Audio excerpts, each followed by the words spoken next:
Paciente do sexo feminino, 35 anos, refere lesões pruriginosas no corpo há vários anos. Ao exame, pápulas escoriadas nas superfícies extensoras dos cotovelos e joelhos, nádegas e dorso. Foi submetida a biópsia de pele para AP e IFD. AP mostrou um microabscesso de neutrófilo na papila dérmica e a IFD depósito de IgA nessas mesmas papilas. Em relação à doença desse caso, assinale a alternativa correta.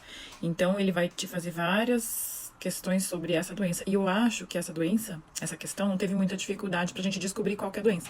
Todo mundo tá sabendo que microabscesso de neutrófilo, que é uma redundância porque todo microabscesso tem neutrófilo, então aquele microabscesso na derme papilar é uma característica típica da dermatite herpetiforme. E se a gente tiver IgA num padrão granular, na região da membrana basal, isso é diagnóstico de dermatite herpetiforme. Então, gente, você vai precisar desses conhecimentos histológicos para fechar essa doença, porque só com a clínica você tem várias possibilidades. Então, eles estão estreitando o diagnóstico quando fala de microabscesso na papila e depósito de IgA. Então, a gente está falando das bolhosas subepidêmicas autoimunes. É um grupo de doenças que vocês precisam ter pleno domínio para a prova do TERT. Então, essa é a bolha subepidêmica com neutrófilo, que a gente tem a dermatite herpetiforme como protótipo, e você precisa conhecer algumas outras doenças que apresentam bolha subepidêmica com neutrófilo. Podemos falar de dermatose IgA linear, por exemplo. Você precisa saber de bolhas subepidêmicas que tem eosinófilo, então pemphigoide. Você precisa saber de bolhas subepidêmicas que não tem conteúdo inflamatório, que é a EBA. Tá? Então, vamos prosseguir nessa questão perguntando sobre dermatite herpetiforme. A atrofia da mucosa do intestino delgado é detectada em cerca de 25% dos casos. Então, se você fizer uma biópsia de jejum nos pacientes que têm dermatite herpetiforme, gente, é próximo de 100% dos pacientes que têm dermatite herpetiforme, quase 100% deles vão apresentar alteração na histologia do jejum. Então, hoje em dia, a dermatite herpetiforme ela é considerada a manifestação cutânea da doença celíaca. Então, são doenças autoimunes, ambas, doença celíaca e dermatite herpetiforme, que estão altamente relacionadas. A doença é mais frequente em negro e asiático em comparação com o branco? Nada a ver, totalmente contrário. Ela é uma doença de caucasianos, com baixa prevalência em negro e asiático.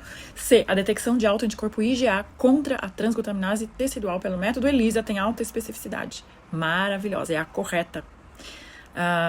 O que acontece na dermatite herpetiforme? Existe um ataque nosso com IgA contra a transglutaminase. O que é transglutaminase? É uma enzima que tem em vários epitélios, inclusive na pele. Então, a gente tem essas enzimas funcionando normalmente na nossa epiderme para fazer a maturação, a corneificação, a formação do envelope corneificado dos queratinócitos. Então, ela é uma enzima que está lá funcionando de boa e em alguns indivíduos, a presença da gliadina, que é a proteína do glúten, ela vai fazer uma reação com a transglutaminase e essa transglutaminase vai se tornar alvo de ataque de IgA. Então, IgA contra transglutaminase tecidual é praticamente patognomônico de dermatite herpetiforme, tá? Então, quando a gente fala em patognomônico, a gente está falando em especificidade, e essa é a correta. As glicoproteínas transmembranas de 180 e 230 kilodaltons são determinantes antigênicos na doença? Quem são essas glicoproteínas de 180 e 230? São os antígenos do pemphigoide, BPAG1 e BPAG2. Tem nada a ver com a dermatite herpetiforme. Como eu acabei de falar, quem são os determinantes antigênicos? É a transglutaminase, mas coitada, ela estava lá de boa e a gliadina do glúten alterou essa transglutaminase e aí ela se tornou um alvo antigênico. Então a resposta certa é a C. Comenta aqui embaixo o que você quer que eu explique melhor sobre essa questão.